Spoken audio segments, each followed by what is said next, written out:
But let's give a listen to Robert De Niro if we can, because this guy is crazy. Cut number 3. Under Trump, this kind of government will perish from the earth.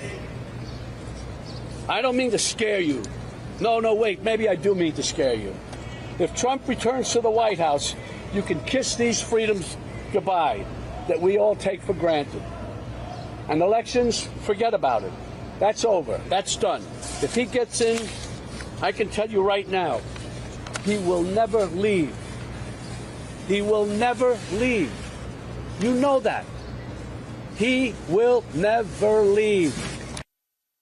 You know, when someone says something repeatedly that's absurd, do you feel bad for them? Do you think maybe Robert De Niro is losing it? Maybe age is caught up with the old guy? I don't know, but he goes on a screed. Cut number 4. But around the country, people who didn't know him as we did started to support him. They bought into his... Trump bought their votes with outrageous lies and empty promises. He got the most religious evangelicals to applaud a sinner who bragged about sexual assault, and who, just a couple of blocks from here, a jury found him liable for sexual abuse.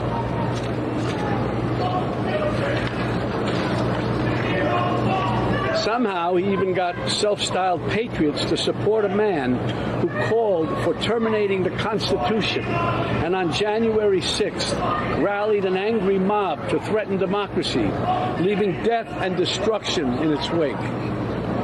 That's why I needed to be involved and wanted to be involved in the new Biden-Harris ad, because it shows the violence of Trump and reminds us that he'll use violence against anyone who stands in the way of his megalomania and greed.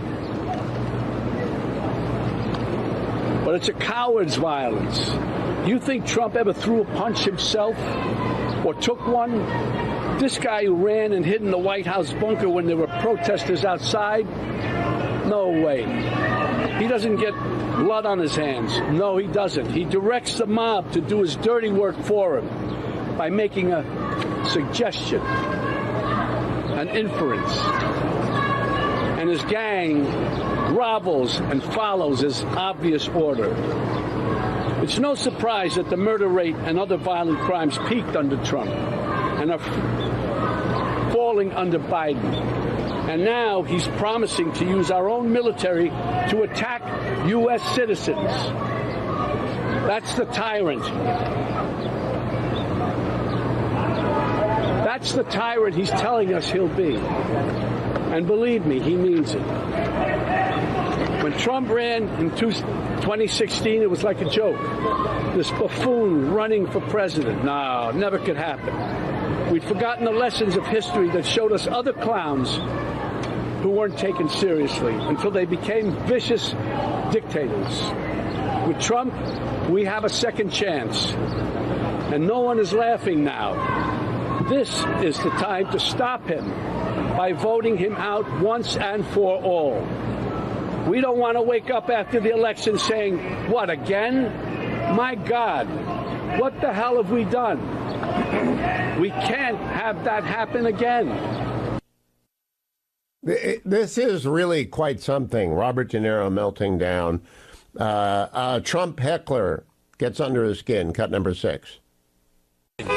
For these lowlives, for Trump. They lied under oath.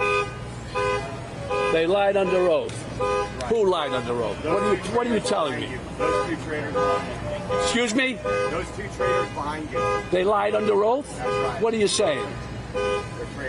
They're traitors. They're traitors. You gotta, I don't know, I don't even know how to deal with you, my friend. I don't even know how to deal with you. Then it turns into the Veep at the end. Cut number 9. He should be telling them not to do this. But he's just, he wants to sow total, he wants to sow total chaos, which he's succeeding in some areas and places to do. For these lowlives, for Trump. They lied under oath. If you're watching on the Salem News Channel, some wit put the closing credits to Veep there. Robert De Niro has lost his mind.